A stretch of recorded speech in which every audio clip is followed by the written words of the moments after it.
നമസ്കാരം, ലൂസ് ടോക്കിലേക്ക് സ്വാഗതം. നമസ്കാരം. രാജ്മോഹൻ, വളരെ സങ്കടകരമായ ദുരന്ത വാർത്തയാണ്. നമുക്ക് സങ്കല്പത്തിനപ്പുറമാണ്. മരണസംഖ്യ ഒന്നും ഊഹിക്കാൻ കഴിയാത്തതുപോലെ ഉയരുകയാണ്. അതെ. എവിടെ ചെന്ന് നിൽക്കാനാണ് സാധ്യതയെന്നാണ് വിലയിരുത്തപ്പെടുന്നത്. ഏതാണ്ട് 250ഓളം പേരെ നിലവിൽ കാണാനില്ല എന്നാണ് ഇപ്പോൾ ഏതാണ്ട് സ്ഥിരീകരിച്ചിട്ടുള്ളത്. അതിലും കൂടാം, കുറയില്ല. അതായത് 250 പേരെങ്കിലും അത് ഇനി കാണാനില്ല എന്നുള്ളത്. അപ്പം ഇപ്പോഴത്തെ കൂടെ കൂട്ടിയാൽ ഒരു 300-ലധികം ആളുകൾ മരിക്കാനുള്ള സാധ്യത നിൽക്കാൻ കഴിയില്ല. ഞാൻ ഇവിടെയുള്ള പഞ്ചായത്ത് മെമ്പറൊക്കെ സംസാരിച്ചിരുന്നു. ഒന്നിലധികം പേര് സംസാരിച്ചു. അവരിൽ നിന്നൊക്കെ കേൾക്കുന്നത്, അവരൊക്കെ നൽകുന്ന സൂചന മരണസംഖ്യ 400 പോലും കഴിയാമെന്നാണ്. അതെ. അവർക്ക് കാരണം ഒരു ഗ്രാമം തന്നെ അങ്ങ് ഒഴുകിപ്പോയി എന്നുള്ള രീതിയിലാണല്ലോ മുണ്ടക്കായി. അപ്പം എനിക്ക് തോന്നുന്നു കേരളം കണ്ട ഏറ്റവും വലിയ ദുരന്തം ഒരുപക്ഷെ സുനാമി ആയിരിക്കും അല്ലേ? സുനാമിയാണ്. അത് കഴിഞ്ഞിട്ട് പെരുമൺ ദുരന്തമുണ്ട്. പിന്നെ സുനാമിയിലാണ് ഏറ്റവും അധികം ആളുകൾ. സുനാമിയിൽ എത്ര 200 പേരുള്ള 150 മറ്റോ ആണ്. അപ്പോൾ അതിനപ്പുറത്തേക്ക് ഇത് പോകാം. നമ്മൾ കേരളം കണ്ട ഏറ്റവും വലിയ പ്രകൃതി ദുരന്തങ്ങൾ നോക്കിയ ഒന്ന് സുനാമി തന്നെയാണ്. സുനാമി 150-ന് അപ്പുറമാണ്. 162 68 പല കണക്കുകളുണ്ട്. പിന്നെ പെരുമൺ ദുരന്തം 110. അതുപോലെ പുറ്റിങ്ങൽ വെടിക്കെട്ട് ദുരന്തം, അതും 16-17. അതെ, 100-ലധികം പേര് കൊല്ലം. പിന്നെ പുല്ലുമേട് ദുരന്തം എന്ന് തോന്നുന്നു. അതെ. ഈ പുല്ലുമേട് ദുരന്തം നടക്കുന്ന സമയത്ത് ശരിക്കും ഞങ്ങളൊക്കെ വീട്ടിൽ കിടന്ന് ഉറങ്ങിയായിരുന്നു. ഞാൻ 1 മണിയൊക്കെ ആയപ്പോഴാണ് ഓഫീസിൽ നിന്ന് വിളിക്കുന്നു, ഇങ്ങനെ ഒരു സംഭവം ഉണ്ടായി. പിന്നെ രാത്രി എല്ലാവരും പോയി. ഇത്തവണ നിങ്ങൾ കിടന്നുറങ്ങുമായിരുന്നു, ആരും വിളിച്ചില്ലെന്നുള്ളൂ. ഇത്തവണ നിങ്ങൾ വീട്ടിൽ കിടന്നുറങ്ങുമായിരുന്നു, ആരും വിളിച്ചില്ല. നേരത്തെ എണീറ്റ്, പക്ഷേ വാർത്ത അറിഞ്ഞു. രാത്രി കിടന്ന് വൈകിയായിരുന്നു. അതാണ് കാര്യം. സത്യം പറഞ്ഞാൽ ഞാൻ അറിഞ്ഞില്ല. എന്താ കാര്യം വെച്ചാൽ സാധാരണഗതിക്ക് 4 മണിക്ക് എണീറ്റ് എല്ലാം ചെയ്യുന്നതാണ്. ഞാൻ ഇന്ന് രാവിലെ ഞാനും നമ്മളെ സായികുമാറിനെ കാണാൻ പോയിരിക്കും. ഈ സായികുമാറിനെ കാണുക എന്നുള്ളത് അദ്ദേഹമായി ദീർഘകാലമായി ഞാൻ വാട്സാപ്പിലൂടെ കമ്മ്യൂണിക്കേഷൻ നേർ കണ്ടിട്ടില്ല. അദ്ദേഹം സിനിമ ഇല്ലാത്തപ്പോഴൊക്കെ എൻ്റെ വീഡിയോ കാണാറുള്ള ആളാണ്. എന്നോട് വലിയ ഒരു മതിപ്പുണ്ട്. എനിക്കും അദ്ദേഹത്തോട്. മാത്രമല്ല, ഈ നമ്മുടെ നാട്ടിൽ ഈ സിനിമാ താരങ്ങൾ രണ്ടാമത് വിവാഹം കഴിച്ചാൽ അവർ പിന്നെ അങ്ങനെ മോശക്കാരാവുള്ളൂ. അവർ ഭയങ്കര ഇല്ലാത്ത കാര്യം. അപ്പം അതുകൊണ്ട് ഇദ്ദേഹത്തിനൊരു വില്ലൻ വേഷമാണ് പലരുടെ അടുത്തുള്ളത്. യഥാർത്ഥത്തിൽ അങ്ങനെ ഒരു മനുഷ്യനല്ല. നല്ല നന്മയുള്ള സ്നേഹമുള്ളൊരു മനുഷ്യനാണ്. വലിയ ഭക്തനാണ്. വലിയ ഭക്തനാണ്. അപ്പം ഞാൻ ഇൻ്റർവ്യൂ കഴിഞ്ഞ് തിരിച്ചു വന്നപ്പോൾ ഞങ്ങളുടെ ഒരു കോമൺ സുഹൃത്തുണ്ട്, അനിത എന്നൊരു അഡ്വക്കേറ്റ്, അനിതയും സുധീറും, തിരുവനന്തപുരത്തുള്ളതാണ്. അനിത തിരുവനന്തപുരം വെഞ്ചൂർ കോടതി പ്രാക്ടീസ് ചെയ്ത് ഭർത്താവും വക്കീലാണ്. അപ്പം അനിത എന്നെ വിളിച്ചിട്ട് പറഞ്ഞു, അയ്യോ ഷാജ, പോകുന്നതിന് മുമ്പ് എന്നോട് പറയണ്ടായിരുന്നോ, ഞാനൊരു കാര്യം പറയാമെന്ന് പറഞ്ഞെന്താണെന്നറിയാം, ഇയാൾക്ക് നമ്മുടെ മുത്തപ്പൻ ഇടയ്ക്ക് ഉള്ളിൽ കയറുമെന്ന്. അവിടെ മുത്തപ്പൻ പറശ്ശിനിക്കടവ് മുത്തപ്പൻ ഇടയ്ക്ക് ഉള്ളിൽ കയറും. ആ പറശ്ശിനിക്കടവ് മുത്തപ്പൻ്റെ ഒരു പ്രതികരണമുണ്ട്, അത് ഭയങ്കര ഇമ്പാക്റ്റ് ഉള്ളതാണെന്ന് എന്നോട് അനിത പറഞ്ഞു. ഈ കാര്യം അറിഞ്ഞിരുന്നെങ്കിൽ നമ്മൾ ചോദിച്ചേനെ, പക്ഷേ ഇദ്ദേഹം എന്നോട് പറഞ്ഞിട്ടില്ല. എന്തായാലും ഇദ്ദേഹമായിട്ടൊന്ന് കാണണമെന്നൊരാഗ്രഹം, ഒരു വർത്തമാനത്തിൽ എനിക്ക് നന്മ തോന്നിയിരുന്നു. ഇപ്പം ഞാൻ ഇന്നലെ ചെന്നപ്പം ഭയങ്കര ഫ്രണ്ട്ലി ആയിട്ടുള്ള മനുഷ്യൻ. അയാളെന്നല്ല, അദ്ദേഹത്തിൻ്റെ ഭാര്യ ബിന്ദു പണിക്കർ. അപ്പോൾ എന്തെല്ലാം കഥകളും എന്തെല്ലാം നുണകളും അവർ തമ്മിൽ വേർപിരിയുന്നൊക്കെയാണ് കഴിഞ്ഞ അത് സോഷ്യൽ മീഡിയയിൽ എപ്പോഴും വരുന്നതാണല്ലോ. സത്യത്തിൽ അദ്ദേഹം സിനിമാ നടനാവുന്നതിന് മുമ്പ്, അതായത് നാടക നടനായി നടന്നിരുന്ന കാലത്ത് കൊട്ടാരക്കര ശ്രീധരമേനോന്റെ മോനാണ് ആയിരുന്നു ഇവർ തമ്മിൽ വിവാഹം കഴിച്ചിരുന്നത്, ആദ്യത്തെ ഭാര്യ. അപ്പം അവർ തമ്മിലുള്ള ഭിന്നിച്ചു പോയി. അതിനുശേഷം എത്രയോ കാലത്തിന് ശേഷമാണ് ബിന്ദു അതെ, അതിനുശേഷവും. അപ്പം മറ്റു സിനിമാക്കാരെ പോലെ പരിചയം മാത്രമേ ബിന്ദുവായിട്ടുള്ളൂ. അതിനുശേഷം ഒരു അമേരിക്കൻ ട്രിപ്പ്, ഒരു സ്റ്റേജ് ഷോയ്ക്ക് പോയപ്പോഴാണ് ഈ അഭ്യൂഹങ്ങളും കഥകളും പിന്നീടാണ് വിവാഹമോചനമൊക്കെ നടന്നിട്ടാണ് ഇവർ കല്യാണം കഴിക്കുന്നത്. അപ്പം ഞാൻ ഇന്നലെ ഈ സായികുമാറായിട്ടൊരു ഫോട്ടോ ഇട്ടപ്പോൾ അടിയിൽ ഒരു കമൻറ്റ്, ഇവർ തമ്മിൽ വിവാഹിതരാണോ? ഇതാണ് ഒരു കമൻറ്റ്. 18 വർഷമായി ഇവർ ഒരുമിച്ച് ജീവിക്കാൻ തുടങ്ങുന്നത്. ഇപ്പോഴാളുകൾ ചോദിക്കേണ്ടി വരും. അപ്പം വളരെ നല്ല ആതിഥേയത്തോടൊരു കുടുംബം, നല്ല സ്നേഹം. അവരുടെ ഈ ബിന്ദുവിൻ്റെ മകൾ ഇവരുടെ കൂടെ, ആ കൊച്ചിനെ എത്ര 5 വയസ്സും കണ്ടുള്ളപ്പോഴാണ് ഇവരൊരുമിച്ച് മരിച്ചു പോകുന്നത്. എന്നിട്ട് ഇപ്പം മനുഷ്യന് സംശയം വരുന്നത് കല്യാണം കഴിച്ചിട്ടുണ്ടോ, ബിന്ദുവിനോട് കൊണ്ട് ബിന്ദുവിൻ്റെ മകൾ മാത്രമല്ല, ബിന്ദുവിൻ്റെ അമ്മ ഇവരുടെ കൂടെയാണ്. ബിന്ദു പറഞ്ഞത് എൻ്റെ ഏറ്റവും വലിയ ഭാഗ്യം വിജുവേട്ടനാണെങ്കിലും സായിയേട്ടനാണെങ്കിലും അമ്മയെ പൊന്നുപോലെ നോക്കുന്നുണ്ട് തോന്നുന്നു. അപ്പം നല്ല മനോഹരമായിട്ട് ഭക്ഷണം ഉണ്ടാക്കും അവർ തന്നെ, വേലക്കാരിയെ വെച്ചല്ല, അവർ തന്നെ ഫുഡ് ഉണ്ടാക്കി ഞങ്ങൾക്ക് പലതരത്തിലുള്ള ഉച്ചയ്ക്ക് ഞങ്ങൾ രാവിലെ ചെന്നിട്ട് രാത്രിയിലാണ് പോരുന്നത്. ഞാൻ വാസ്തവത്തിൽ ഇങ്ങനെയുള്ള നമുക്ക് ഇഷ്ടമുള്ളവരെ കാണാൻ പോയാൽ ഒരു ദിവസം അങ്ങ് സ്പെൻഡ് ചെയ്യും. നമുക്കൊരു റിലാക്സേഷൻ ആവും. നമ്മുടെ വിജയരാഘവനോട് നടൻ വിജയരാഘവൻ്റെ അന്ന് 10 മണിക്ക് പോയിട്ട് വൈകുന്നേരം 7 മണിക്കാണ് വരുന്നത്. അവിടെ ഇതുപോലെ തന്നെ ഭക്ഷണം. അപ്പോൾ ഇദ്ദേഹം അടുക്കും ചിട്ടയാണ് ജീവിക്കുന്ന ഒരു മനുഷ്യൻ. നല്ല മനോഹരം. അവരുടെ ഒരു പാവയ്ക്ക സാമ്പാർ എന്ന് പറഞ്ഞൊരു സാധനമുണ്ട്. അവരുടെ മാത്രം നമുക്ക് പാവയ്ക്ക വെച്ച് സാമ്പാർ ഉണ്ടാക്കാൻ അസാധാരണമായ ടേസ്റ്റുള്ള ഫുഡൊക്കെ നൽകി കഴിഞ്ഞു പോകുന്നു. അപ്പോൾ ഇത് കഴിഞ്ഞ് രാത്രി അവിടുന്ന് നമ്മൾ അമ്മയിലൊന്ന് പോയി. ഞാൻ ഇതുവരെ പോയിട്ടില്ല അമ്മയുടെ ഓഫീസിൽ. അപ്പോൾ സിദ്ദിഖ് അവിടെ ഉണ്ടെന്ന് വിളിച്ചപ്പോൾ അപ്പോൾ സിദ്ദിഖിനെ പോയി കണ്ടു. മകൻ മരിച്ചിട്ട് കണ്ടിട്ടുണ്ടായിരുന്നില്ല. സിദ്ദിഖിനെ പോയി കണ്ടു. അപ്പോൾ പോകുമ്പോൾ നമ്മുടെ ബാബുരാജനുണ്ട്. പുള്ളിക്ക് അത്ര പിടുത്തല്ലേ എന്നെ. നമ്മൾ പലതവണ വാർത്ത അദ്ദേഹത്തിൻ്റെ കൊടുത്തിട്ട് ബാബുരാജ് ഇങ്ങനെ സിദ്ദിഖിനെ കാണാൻ വന്നതുകൊണ്ട് ഒന്ന് കൈ തന്നു. അതിന് സിദ്ദിഖുമായിട്ട് വർത്തമാനമൊക്കെ പറഞ്ഞിട്ട് ഞാൻ തിരിച്ച് ഞങ്ങൾ അവിടുന്ന് എറണാകുളത്ത് നിന്ന് പോരുമ്പം 8:30 മണി കഴിഞ്ഞു. അപ്പോൾ നമുക്കറിയാലോ ഈ വഴിയുടെ അവസ്ഥ ഭയാനക. തിരുവനന്തപുരത്ത് എത്തുമ്പോൾ 2 മണിയായി വെളുപ്പിന്. അപ്പം ഞാൻ ഇന്ന് ഇച്ചിരി വൈകി വന്നാവുന്ന കിടന്നു. പക്ഷെ നമുക്ക് ഉറക്കമൊന്നും 5 മണി 4:30 ആകുമ്പോൾ പോകുമല്ലോ.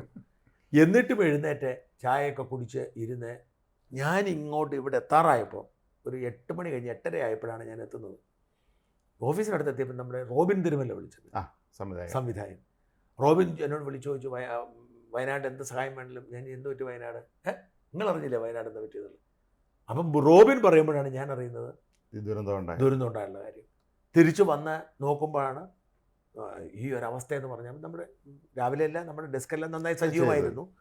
അപ്പം വല്ലാത്തൊരു ട്രാജഡിയായി അതെനിക്ക് ഫീൽ ചെയ്യുന്നു. എത്ര പേർ മരിക്കുമെന്നുള്ളതാണ് ഏറ്റവും പ്രധാനപ്പെട്ട കാര്യം. നമുക്ക് വിഷ്വൽ നമുക്ക് വരുന്നുണ്ട് അവിടുത്തെ ആശുപത്രികളിലേക്ക്. ഒരു അമ്മ ഇങ്ങനെ നിന്ന് കരയാണ്, ഇങ്ങനെ മേശയൊക്കെ ഒരു സ്ത്രീ അവരെ ആശ്വസിപ്പിക്കാൻ ശ്രമിക്കുന്നുണ്ട്, അവിടുത്തെ ജീവനക്കാരിയാകാം. പക്ഷെ അവരിങ്ങനെ പൊട്ടി കരയാണ്. നമുക്ക് ഭയങ്കര സങ്കടം തോന്നും. കാരണം ഒരുപക്ഷെ അവരുടെ മക്കളോ ഭർത്തോ ആരെങ്കിലും ഒക്കെ മിസ്സിങ് ആയിരിക്കുക. രാജമോഹൻ, ഇന്നലെ വൈകുന്നേരം ഇവരെല്ലാം അവരുടെ പതിവ് ജീവിത പ്രവർത്തികൾ പൂർത്തിയാക്കിയിട്ട് കിടന്നതാണ്. അത്താഴം കഴിച്ച് കിടന്നുറങ്ങിയവരാണ് അവർ. രാത്രിയിൽ 1-ാം ഘട്ട ഉറക്കമൊക്കെ കഴിഞ്ഞ് രാത്രി 1 മണിക്കോ 12 മണിക്കോ 1 മണിക്കൊക്കെ എഴുന്നേറ്റ്, ഞാനൊക്കെ ആണെങ്കിൽ 12-നും 1 മണിക്കിടയ്ക്ക് എഴുന്നേറ്റ് മുള്ളാനൊക്കെ പോകുന്നു. ഇതെല്ലാം കഴിഞ്ഞ് പിന്നെ രണ്ടാമത് കിടക്കുമ്പോഴാണ് അപ്രതീക്ഷിതമായി സംഭവിക്കുന്നതും.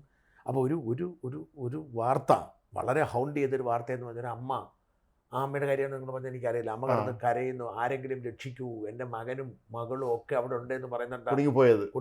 അപ്പോൾ ഇവരെല്ലാം ചെളി പുരണ്ട് ഒഴുകിപ്പോകുന്നത് കാണുന്നുണ്ട്. ആരും അംഗീകരിക്കുന്നില്ലല്ലോ മരിക്കും എന്നുള്ള കാര്യം. എല്ലാവരും കരുതുന്നത് അവിടെ എവിടെയെങ്കിലും ഉണ്ടാവും എന്നുള്ളതല്ലേ. അപ്പം ഈ പറയുന്ന മനുഷ്യൻ ഇപ്പം അതിൻ്റെ ഇടയ്ക്ക് വേറെ ദൃശ്യം പുറത്ത് വന്നു. വേറെ മനുഷ്യൻ ചെളിയിൽ പൊതഞ്ഞു പോയി, എടുത്തു, രക്ഷപ്പെടുത്തി. നമ്മളത് വാർത്ത കൊടുത്തിട്ടുണ്ടായിരുന്നു. പക്ഷേ ആലോചിച്ച് നോക്കിയ അവസ്ഥ. അതായത് ഇന്നലെ രാത്രിയിൽ ഒരു കട്ടിലിൽ കിടന്നുറങ്ങിയ ഒരു മനുഷ്യൻ, അയാൾ ഇന്ന് രാവിലെ ചെളിയിൽ ആ ദുരന്തത്തിൻ്റെ ഭാഗമായി വന്ന് എന്താണ് തൻ്റെ ചുറ്റും സംഭവിച്ചത്, അയാൾക്ക് ജീവനുണ്ടെന്ന് ഓർക്കണം. തൻ്റെ ചുറ്റും സംഭവിച്ച ഒരു കാര്യത്തെക്കുറിച്ച് ഒരു ധാരണയില്ലാതെ, ആരൊക്കെ ജീവിച്ചിരിപ്പുണ്ട്, ആരൊക്കെ മരിച്ചു എന്നറിയാതെ, അയാളുടെ കൂട്ടത്തിൽ കിടന്ന ആളുകൾ, അയാളുടെ വീട്ടിലുണ്ടായിരുന്ന ആരൊക്കെ ഉണ്ടെന്ന് അയാൾക്ക് അറിയത്തില്ലല്ലോ. അയാൾക്ക് ജീവൻ കിട്ടിയിട്ട് അയാൾ എണീക്കാൻ നോക്കുന്നു, പക്ഷെ അയാൾ അയാളെ രക്ഷിക്കുന്നില്ല. അപ്പം സ്വാഭാവികമായിട്ടും മണ്ണിൻ്റെ പുറത്തേക്ക് വരുമ്പോൾ അയാൾ പ്രതീക്ഷിക്കുന്നത് എന്താണ്? ഓടി വന്ന് രക്ഷിക്കുന്നത്. പക്ഷെ മണിക്കൂറുകളായിട്ട് അയാൾക്ക് എണീക്കാൻ വയ്യാത്തൊരവസ്ഥ ഉണ്ടാകും. എറണാകുളത്തുള്ള എൻ്റെ ഒരു സുഹൃത്ത് സാബു ഉണ്ട്, GSTയിലെ ഉദ്യോഗസ്ഥനാണ് അദ്ദേഹം. അദ്ദേഹത്തിന് ഈ പണ്ട് സുനാമി ഉണ്ടായ സമയത്ത് എറണാകുളത്ത് അദ്ദേഹം സുനാമി ആർക്കും അറിയില്ലല്ലോ. അപ്പം കടൽ പിന്നോട്ട് വലിയുന്നു എന്ന് പറഞ്ഞ് സുഹൃത്തുക്കളെ വന്ന് വിളിച്ച് കാണാൻ പോയതാണ്. പോയി നിന്നത് നിമിഷ നേരം കൊണ്ട് അദ്ദേഹം അതിൽ പെട്ടെന്ന് മാത്രമേ അദ്ദേഹം രക്ഷപ്പെട്ട് തിരിച്ചു വന്നു. അദ്ദേഹം ഇപ്പോൾ ജീവിച്ചിരിപ്പുണ്ട്, കുഴപ്പമൊന്നുമില്ല, ഉദ്യോഗസ്ഥനാണ്. പക്ഷേ അദ്ദേഹം വളരെ ദീർഘകാലം ചികിത്സിക്കേണ്ടത്. അദ്ദേഹം പറഞ്ഞ് എന്താണ് സംഭവിച്ചത് മനസ്സിലായിരുന്നു ഒരു സെക്കൻഡ്. പിന്നെ ഓർമ്മ വന്നപ്പോൾ എത്രയോ നാളെ ശേഷമാണ് ഓർമ്മ വന്നത്. അതായിപ്പോയി, അപകടം പറ്റും, അവിടുത്തെ പെട്ടുപോയി, പുള്ളിയായി ആയിപ്പോയി, തിരയിൽപ്പെട്ടു. പക്ഷേ രക്ഷപ്പെട്ടു. എന്താ സംഭവിച്ചെന്ന് അറിയത്തില്ല. നിമിഷ നേരം കൊണ്ടാണെന്ന് പറഞ്ഞ് ഈ കടൽ പിന്നോട്ട് വലിയുന്ന ഇവരെല്ലാം കാണാൻ പോയതാണ്. ഇത് പ്രതിഭാസമാണല്ലോ എന്ന് എഴുതി എല്ലാവരും കാണാൻ പോയതാണ്. തിരിച്ച് ആർക്കും അറിയില്ല, നമുക്ക് സുനാമി ഒന്നും അറിയില്ലല്ലോ. ഇങ്ങനൊരു സംഭവം വന്നോ നാട്ടുകാരെല്ലാവരും കാണാൻ വന്നു. അന്ന് അങ്ങനെ ഒരുപാട് പേര് മരണം നടന്നെന്നാണ് പറയപ്പെടുന്നത്. കാരണം ഇത് എന്താണെന്ന് കടൽ പുറമോട്ടങ്ങ് പോയിക്കൊണ്ടിരിക്കുകയാണല്ലോ. അപ്പോൾ എന്താണെന്ന് അറിയാൻ വേണ്ടി ആൾ കാണാൻ വന്നതാണ്. അവർ പെട്ടെന്ന് അതേ സ്പീഡ് തിരിച്ച് ഇങ്ങോട്ട് വന്നു. അതിനേക്കാൾ സ്പീഡ് വന്നു. അതെ, ഇപ്പം ചെന്നൈയിൽ തന്നെ മറീന ബീച്ചിൽ രാവിലെ നടക്കാൻ പോകുമായിരുന്ന എത്രയോ ഉദ്യോഗസ്ഥന്മാരും വലിയ സമൂഹത്തിൽ ഉയർന്ന തരത്തിലുള്ള ആളുകൾ വെള്ളം കൊണ്ടുപോയി. വല്ലാത്ത അവസ്ഥ. അല്ല, ഈ പ്രകൃതിയുടെ ഈ പ്രതിഭാസങ്ങൾ ഭയാനകമാണ്. അപ്പം എനിക്ക് തോന്നുന്നത് ഈ മനുഷ്യ ജീവിതം നിസ്സാരമാണ്, വളരെ നിസ്സാരമാണ് മനുഷ്യ ജീവിതം എന്നുള്ളത് ഒരു ഓർമ്മപ്പെടുത്തൽ കൂടിയാണ്. അല്ലേ, നശ്വരമാണ്. നമ്മൾ പ്രകൃതി അനശ്വരമല്ല, നശ്വരമാണ്. നമുക്ക് ആലോചിച്ച് നോക്കിയേ, ഇവിടെ അതുവരെ ഈ പറയുന്ന മനുഷ്യരിൽ പലരും പല സാമ്പത്തിക അവസ്ഥയുള്ളവരായിരിക്കും. ഞാൻ ഒരുപാട് കാറുകൾ ഒഴുകി ആഡംബര കാറുകൾ ഒഴുകി നടക്കുന്നു. ആഡംബര കാറുകൾ ഒഴുകി നടക്കുന്നു, നശിച്ചു പോകുന്ന കാഴ്ചകൾ. അപ്പം നല്ല കാറിൽ യാത്ര ചെയ്യുന്നവർ, നല്ല വീട്ടിൽ താമസിക്കുന്നവർ ഒരു വശത്ത്, മറുവശത്ത് ഈ ടാർപോളിൻ വലിച്ചു കെട്ടിയിട്ട് അതിൻ്റെ അകത്ത് കഴിയുന്ന മനുഷ്യർ, ഇവരെല്ലാം തുല്യരാകുവാണ്. ഒരു രാത്രി നേരം വെളുക്കുമ്പോൾ എല്ലാവരുടെയും എല്ലാം നഷ്ടപ്പെടുന്നു. അവരുടെ ഭൂമിയിൽ ഒന്നുമില്ല, അവരുടെ വീടില്ല, അവർ പഠിച്ച സ്കൂളില്ല, അവർ വാങ്ങാൻ പോയിരുന്ന സാധനങ്ങൾ വാങ്ങാൻ പോയിരുന്ന കടകളില്ല, അവർ പോയിരുന്ന മദ്രസകളില്ല, അവർ പോയിരുന്ന ആരാധനാലയങ്ങളില്ല. അവരെല്ലാം തുല്യരാവുകയാണ്. അവരിൽ ആരൊക്കെ മരിച്ചു എന്നതിനെക്കുറിച്ചൊരു നിശ്ചയവും ആർക്കുമില്ല. ഇപ്പോൾ ഈ മുണ്ടക്കയിലെ സ്ഥിതി അതിദയനീയമാണെന്ന് പറയുന്നു. ഞാൻ ഏറ്റവും ഒടുവിൽ നമുക്ക് കിട്ടുന്ന വാർത്ത അനുസരിച്ച് ഈ മുണ്ടക്കയിലേക്ക് എത്താൻ പോലും പറ്റുന്നില്ല. അതാണ് പ്രധാന പ്രതിസന്ധി. ഇപ്പോൾ ഹെലികോപ്റ്റർ വന്നിട്ട് ആളെ എയർലിഫ്റ്റ് ചെയ്യാൻ ശ്രമിച്ച് നോക്കി, പക്ഷേ ഹെലികോപ്റ്റർ ഇറങ്ങാൻ പറ്റുന്നില്ല. ഈ ചുരുളിമലയിലാണ് കുറച്ച് പേരെങ്കിലും ഉള്ളത്. അതെ, ചുരുളിമലയിലുള്ളവർക്ക് മുണ്ടക്കയിലേക്ക് പോകാൻ പറ്റുന്നില്ല. ഈ മുണ്ടക്കയിലാണ് ഈ ധാരാളം റിസോർട്ടുകളുണ്ട്. ഏതാണ്ട് ഒരു റിസോർട്ടിൽ 100-ലധികം ആളുകൾ കുടുങ്ങി കിടക്കുന്ന ഒന്നാണ്. ആസാമിൽ നിന്ന് വന്ന 2 ടൂറിസ്റ്റുകൾ മരിച്ചു പോയെന്നുള്ള വാർത്തയുണ്ട്. 2 പേര് മരിച്ചു പോകുന്നില്ല, വിദേശികളുണ്ട്. അവ മുണ്ടക്കയിൽ ഉള്ള അപകടത്തിൻ്റെ വ്യാപ്തി അറിയണമെങ്കിൽ ചാലിയാർപ്പുഴയിലൂടെ ഒഴുകുന്ന മൃതദേഹങ്ങളുടെ എണ്ണം 20-ലധികം ആളുകൾ മലപ്പുറം ജില്ലയിലാണെന്ന് അതിൻ്റെ എത്തിയിരിക്കുന്നത്. പോത്തുകല്ല മറ്റോ 20-ലധികം ആളുകളുടെ മൃതദേഹമാണ് കണ്ടെത്തിയിരിക്കുന്നത്. അനേകം പേരുടെ കൈകാലുകൾ കണ്ടെത്തിയിട്ടുണ്ട്. സ്വർണ്ണ നിക്ഷേപം വരെ ഉണ്ടെന്ന് പറയുന്ന ചാലിയാർപ്പുഴയിലാണ് മൃതദേഹങ്ങൾ ഒഴുകി നടക്കുന്ന അവസ്ഥ. അപ്പോൾ 20 പേരുടെ മൃതദേഹം ചാലിയാർപ്പുഴയിൽ എത്തണമെങ്കിൽ എത്ര പേര് മരിച്ചിട്ടുണ്ടാവണം, എത്ര കടലിൽ പോയി കാണണം. ചാലിയാർ അവിടെ എത്തിയല്ലോ, കോഴിക്കോട് കടലിൽ പോയിരിക്കണം. എത്ര പേരുടെ അതുപോലെ അവശിഷ്ടങ്ങൾ മാത്രമാണ് കിട്ടുന്നത്, അതിനെ കണക്കില്ല. നമ്മൾ ഈ മൃതദേഹം എന്ന് പറയുന്നത് മുഴുവൻ മൃതദേഹം കിട്ടുമ്പോഴാണ്. അത്രയുള്ള പല മൃതദേഹങ്ങളും കണ്ടുകിട്ടില്ലാത്ത ഉണ്ടല്ലോ. അതാ 5 വർഷം മുമ്പ് വയനാട്ടിൽ നടന്ന ആ ഒരു ദുരന്തത്തിൽ ഇന്നും അതിൻ്റെ 5-6 പേരെ കിട്ടിയിട്ടില്ല. അല്ല, എനിക്കൊന്ന് 12 പേരെ കണ്ട് കിട്ടാൻ തോന്നുന്നു. അല്ല, വയനാട്ടിൽ 5 പേരെ കിട്ടാനില്ല. 5 വർഷം മുമ്പ് മൊത്തത്തിലാ ഈ കവളപ്പാറയിലും പെട്ടിമുടിയിലുമായി 22 പേരെ കിട്ടാനുണ്ട്. 22 പേര്. നമ്മൾ അവിടെയും മറ്റൊരു കാര്യം, രാഷ്ട്രീയം പറയുകയല്ല, ഈ ഏതാണ്ട് 14 ദിവസം അർജുനെ കർണാടക തെരഞ്ഞു. ഈ 14 ദിവസമായിട്ടും അർജുനെക്കുറിച്ചൊരു സൂചനയും കിട്ടത്തില്ല എന്ന് ഉറപ്പായപ്പോഴാണ് പൊതുഖജനാവ് ദൂർത്തടിക്കേണ്ടതെന്ന് വെച്ചുകൊണ്ട് അവർ ഈ തെരച്ചിൽ അവസാനിപ്പിച്ചത്. അന്ന് ഇവിടുന്ന് പിണറായി വിജയൻ കത്തയക്കുകയും ഉടനടി തെരച്ചിൽ തുടരണം, അന്വേഷിക്കണമെന്ന് ഉത്തരവിടുകയും ചെയ്തു.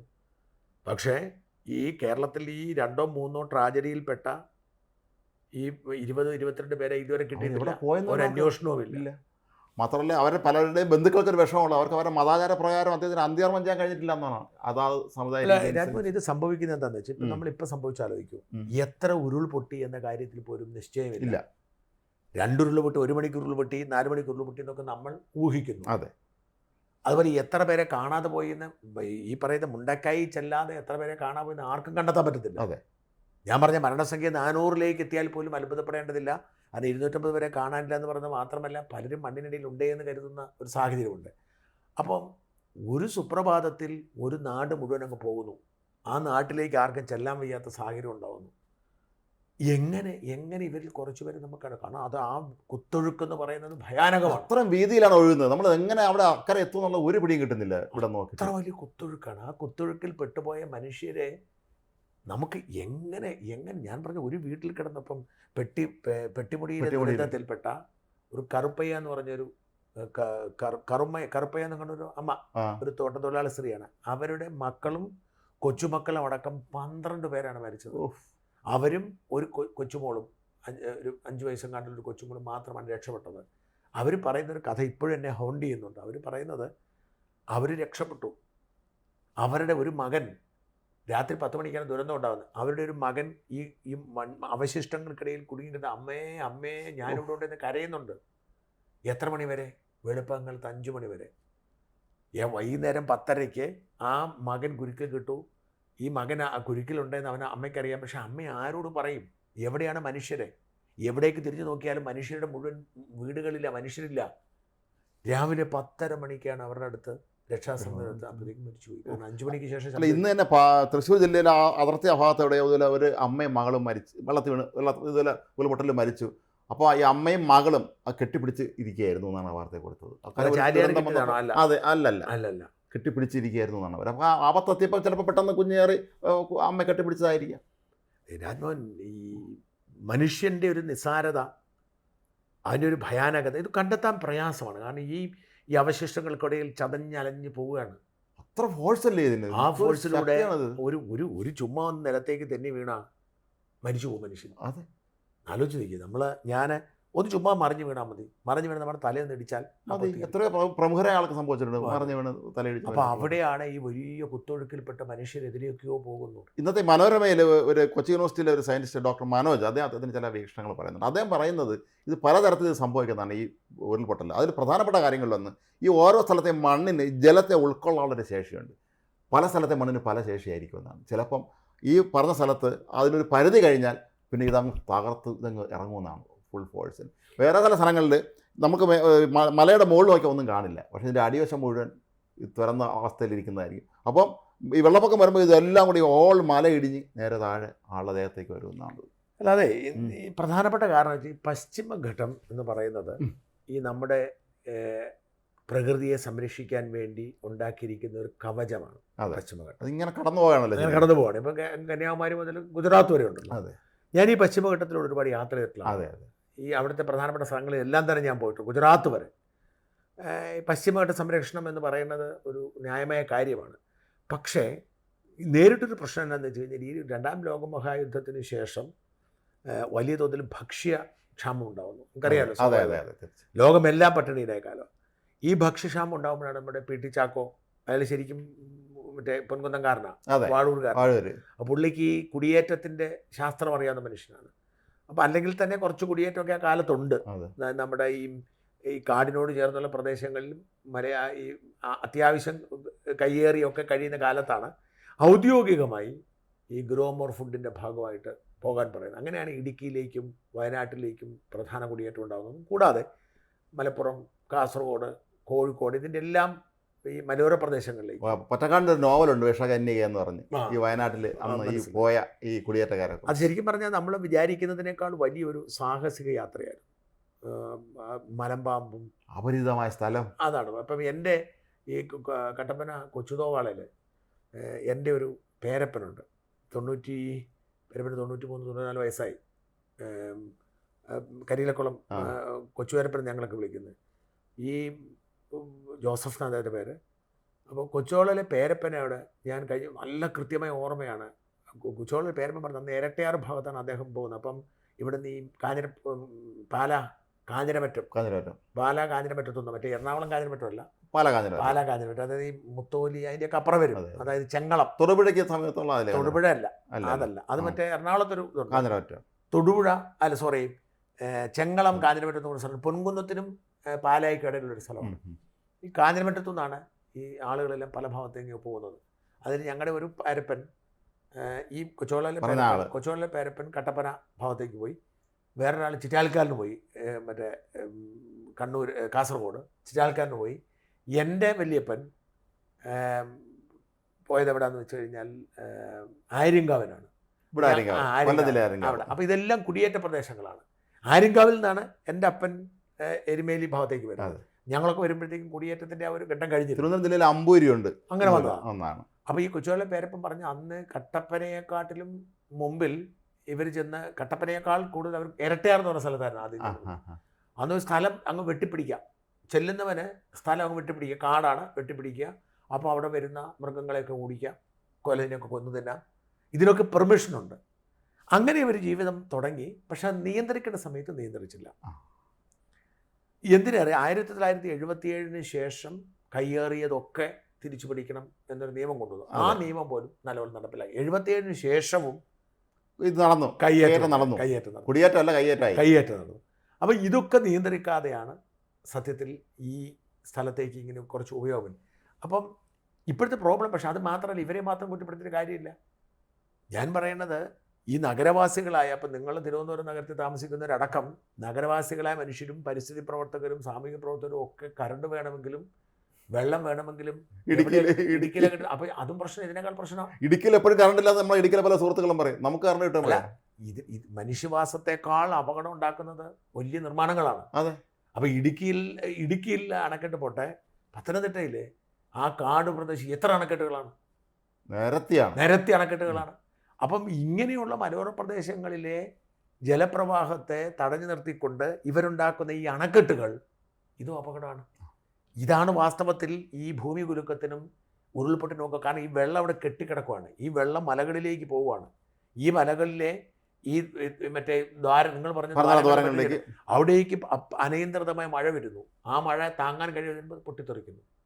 അപ്പം ഇതിനൊക്കെ പരിഹാരം എന്താണ്? ഒരു വശത്ത് വന്യമൃഗങ്ങളുടെ ശല്യം, മറുവശത്ത് പ്രകൃതി ദുരന്തം തന്നെയുണ്ട്. ഇപ്പം ഈ ഒരു വല്ലാത്ത ദുരന്താവസ്ഥയിലേക്ക് ഈ നാട് പോയിക്കൊണ്ടിരിക്കും. ഇതെല്ലാം ഉണ്ടായത് വേറൊരു കാര്യം ശ്രദ്ധിക്കേണ്ട രാജ്മോഹൻ, ഈ ദുരന്തം മുഴുവൻ ഉണ്ടായത് നമ്മൾ പണ്ടും ഉരുൾപൊട്ടലൊക്കെ ഉണ്ട്.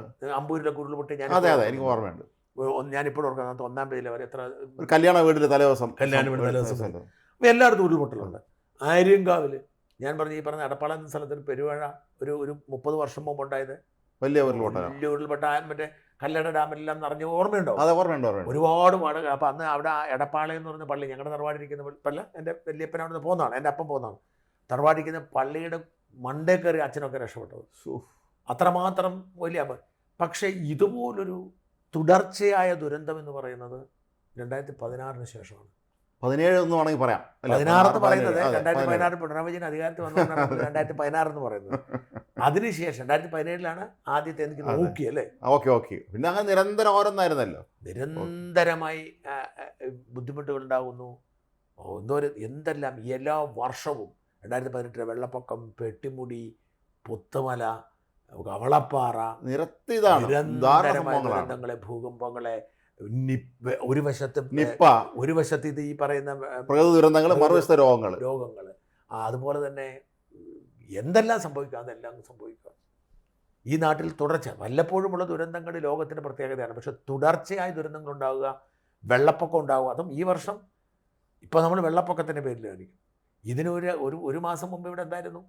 കൊടും വേനലായിരുന്നു, വെള്ളം കിട്ടാനില്ലായിരുന്നു. അപ്പം ഞാനതാ പറയണത്. അതായത് നമ്മുടെ ഈ ആളുകൾ സോഷ്യൽ മീഡിയയിൽ പറയുന്നത് പിണറായി വിജയൻ പ്രകൃതി പോലും കോപിക്കുന്നത്, നമുക്കത് അങ്ങനെ പൊളിറ്റിക്കലി കറക്റ്റായിട്ടുള്ളൊരു നോർവേലെങ്ങാണ്ട് പോയി റൂം ഫോർ റിവർ എന്ന് പറഞ്ഞ പദ്ധതി ഇവിടെ കൊണ്ടുവരുന്നതാണ് പറഞ്ഞത്. ഇപ്പം നമ്മളെല്ലാം റൂമിൽ റിവർ കയറി വന്നുള്ള അവസ്ഥയിലേക്കായി. അല്ല, പൊളിറ്റിക്കലി കറക്റ്റ് അല്ലെങ്കിലും ഈ സുഭാഷിതങ്ങളിൽ 29-ാം വാചകം 29:2 സുഭാഷിതങ്ങളിൽ പറയുന്നുണ്ട്, നല്ല ഭരണാധികാരികൾ ഭരിക്കുമ്പോൾ ജനം ആഹ്ലാദിക്കും, നശിച്ച ഭരണാധികാരികൾ ഭരിക്കുമ്പോൾ ജനം വിലപിക്കും എന്ന് പറയുന്നുണ്ട്. യഥാർത്ഥത്തിൽ അതാണ് ഇവിടെ സംഭവിച്ചുകൊണ്ടിരിക്കുന്നത്. കാരണം എന്താണെന്ന് വെച്ച് കഴിഞ്ഞാൽ 2016 മുതൽ ഒരൊറ്റ മഴക്കാലം പോലും മനുഷ്യന് സന്തോഷത്തിൻ്റെയോ ആശ്വാസത്തിൻ്റെയോ ഇല്ല. ഓരോ മഴയും പെയ്യുമ്പോൾ ദുരന്തങ്ങൾ തന്നെയാണ്. അത് കഴിഞ്ഞ് വേനൽക്കാലം വരുമ്പോൾ രോഗങ്ങളും വരും. അല്ല, മഴയുടെ തുടക്കത്തിൽ രോഗം വരും. വേനലിൽ രോഗങ്ങൾ വരുന്നില്ലെന്ന് തോന്നുന്നു. വേനൽ ചൂടുകൊണ്ടുള്ള ഒരുപാട് രോഗങ്ങൾ വരുമല്ലോ, ചിക്കൻ പോക്സ്, അങ്ങനെ ഒരുപാടുണ്ടല്ലോ. എന്തായാലും കേരള രോഗങ്ങളുടെ ഒരു ഹബ്ബായി മാറിക്കഴിഞ്ഞു, അത് സത്യം. അതേസമയം നമ്മളാണ് ലോകത്തെ ഏറ്റവും ഭയങ്കര ആരോഗ്യ മേഖലയിൽ മുമ്പിൽ എന്നൊരു അവകാശപ്പെടുന്നത്. കേരള മാതൃക പണ്ട് അതിപ്പോൾ ഇല്ല. ഇപ്പോൾ നമ്മൾ എല്ലാ രോഗങ്ങളെയും വാങ്ങുകയാണ് വരാൻ വേണ്ടി. അല്ല, ഈ വല്ലാത്തൊരു അവസ്ഥയിലൂടെ നമ്മുടെ നാട് പോയിക്കൊണ്ടിരിക്കുകയാണ്. വല്ലാത്തൊരവസ്ഥയിലൂടെ എങ്ങനെ പ്രകൃതിക്ക് പോലും താങ്ങാൻ കഴിയാത്ത വിധത്തിൽ ദുഷ്കൃത്യങ്ങൾ പെരുകുന്നു എന്ന് വേണം ഇതിനെ കരുതാൻ. പണ്ട് നമ്മുടെ കഥകളിലൊക്കെ പറയുമല്ലോ, നമ്മുടെ ഭരണാധികാരികളിൽ പറഞ്ഞ സുഭാഷിതത്തിൽ പറയുന്ന പോലെ ഭരണഗതികൾ മോശമാകുമ്പോൾ പ്രകൃതി അതിനെതിരാകുമെന്നാണ്. എനിക്കറിയില്ല അങ്ങനെയാണോ അങ്ങനെ പറഞ്ഞാൽ പൊളിറ്റിക്കലി കറക്റ്റാണോ എന്ന് എനിക്കറിയില്ല. പക്ഷേ യഥാർത്ഥത്തിൽ സംഭവിച്ചുകൊണ്ടിരിക്കുന്നത്. അപ്പോൾ ഒരു കാര്യം നമ്മൾ പ്രത്യേകം ശ്രദ്ധിക്കണം, ജൂലൈ മാസമായത്. അതെ, ഈ സാധാരണഗതിക്ക് കർക്കിടകത്തിൽ മഴയുണ്ടെങ്കിലും ഇത്രയും വലിയൊരു ദുരിത പെയ്ത്ത് കർക്കിടകത്തിൽ ഉണ്ടാവാറില്ല. സാർ, കാറ്റൊക്കെ ഉള്ളൂ, ഇത്രയും വലിയ മഴ ഉണ്ടാവാറില്ല. അല്ല, തുലാത്തിലാണ്. അതായത് ഇടവപ്പാതിയിൽ തുടങ്ങുന്ന ഒരു മഴ, കർക്കിടക മഴ. അപ്പോൾ ഇടവപ്പാതിയിൽ തുടങ്ങുന്ന മഴയെന്ന് പറയുന്നത് നമുക്ക് മൺസൂണാണ്. അതെ, നമുക്കിവിടെ കൃഷിക്കുള്ള ഏറ്റവും അത്യാവശ്യമാണ്. നമ്മളൊക്കെ കാത്തിരിക്കുക, ഞാനൊക്കെ ഇപ്പോഴും മൺസൂൺ കാത്തിരിക്കുകയാണ്. കാരണം മൺസൂൺ ആവശ്യമാണ്. അതെ. പിന്നെ കർക്കിടകത്തിൽ ഒരിക്കലും കനത്ത മഴ പെയ്യാറില്ല. കർക്കിടകത്ത് നമ്മൾ വിശേഷിപ്പിക്കുന്ന തന്നെ ഈ കള്ളക്കർക്കിടകം. അവനിങ്ങനെ എന്താ വെച്ചാൽ അത് എപ്പോഴും മഴയായിരിക്കും. അപ്പം ചികിത്സയൊക്കെ വരാൻ കാര്യം എന്താണെന്ന് വെച്ച് കഴിഞ്ഞാൽ മനുഷ്യന് കൃഷി ചെയ്യാൻ പറ്റത്തില്ല, ഭൂമിയിലിറങ്ങാൻ പറ്റത്തില്ല. അപ്പം ഞാൻ പറഞ്ഞത് ഇപ്പം ആ കാലാവസ്ഥ മാറി. ഇപ്പം ഞാൻ കഴിഞ്ഞ ഒരു 2 ആഴ്ചയായിട്ട് എൻ്റെ കൃഷിയിടത്തിൽ എല്ലാ ദിവസവും വൈകുന്നേരം ചെന്ന് കഴിഞ്ഞാൽ എൻ്റെ പണി എന്ന് പറയുന്നത് ഈ ആഞ്ഞിലി മരങ്ങളടക്കം ഈ മരങ്ങളെല്ലാം കോതുവാണ്. എന്നുവെച്ചാൽ ഈ കോതി, അതായത് കാടങ്ങ് തഴച്ച് കയറുക. ഞാൻ രാസവളം ഇടുന്നില്ലല്ലോ.